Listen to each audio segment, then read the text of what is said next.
Get ready for the smackdown. Get ready for the smackdown. How you gonna react when you're put on your back now? 'Cause there's no turning back when you're facing the smackdown.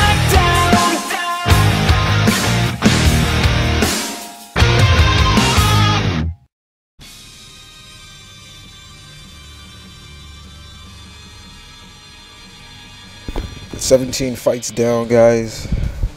Section 8 rolls on with the next battle. This one comes from, like I said, Z/44. It's all about sand, and he pits Gaara from the Naruto universe versus Sandman.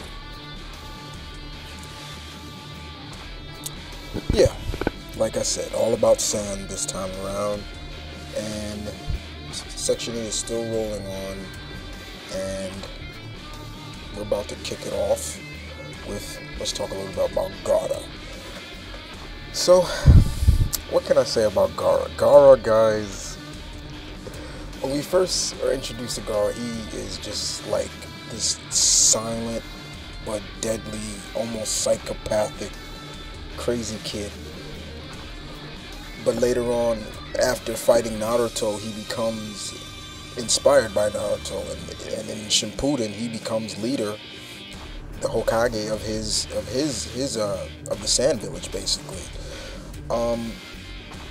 Gaara makes the ability of sand just crazy. From how I look at it, basically, sand to him is like, he's so creative with it. Like, he not only does he create like shields and like armor from it, he just, his creativity with sand is incredible. But yeah, this is still a guy you still do not want to have as your enemy, because he will make you pay for that. Like I said, though he's not as evil as you think he is, but he's still one heck of a guy, and one person that will protect his village to the death. Gotta give up to Gaara. So we move on, guys, to his combatant, and we move to the Marvel Universe. And that's none other than Sandman.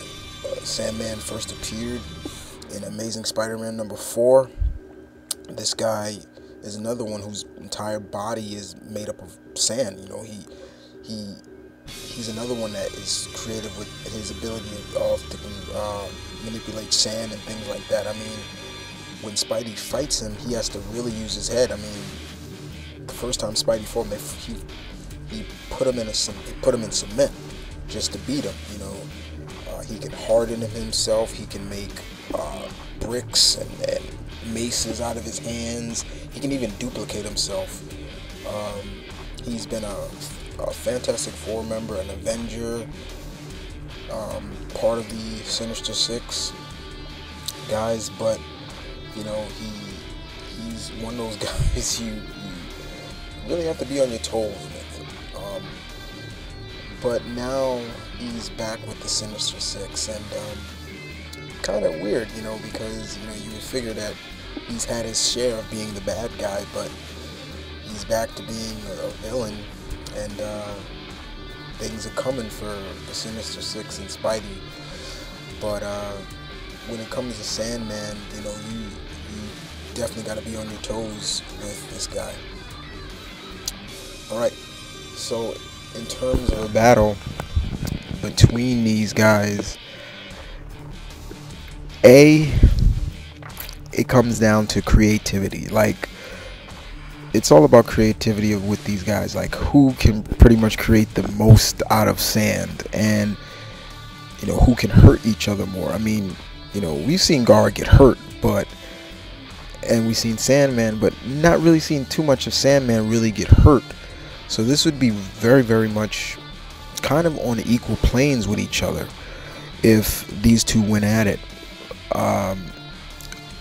But the knowledge of Gaara with his jutsus and everything like that is just could overwhelm Sandman very much. Like, you know, he didn't expect that. You know, oh my God, like how do you do that? And you know, Sandman's like, I can't do that. But it really comes down to creativity. I mean, this battle can go on forever, but you got to also remember that Gaara can get tired. You know, the jutsus do take up a lot of energy to use and display, so you got to also put that into factor. But I'm not gonna say who wins this. You tell me, guys. Gaara or Sandman? And as always, thanks Z/44 for this fight. This was his creation. Another one of my disciples. Give another good fight, in my opinion. You guys know the slogan. Mount Vernon Kid out. Battle on.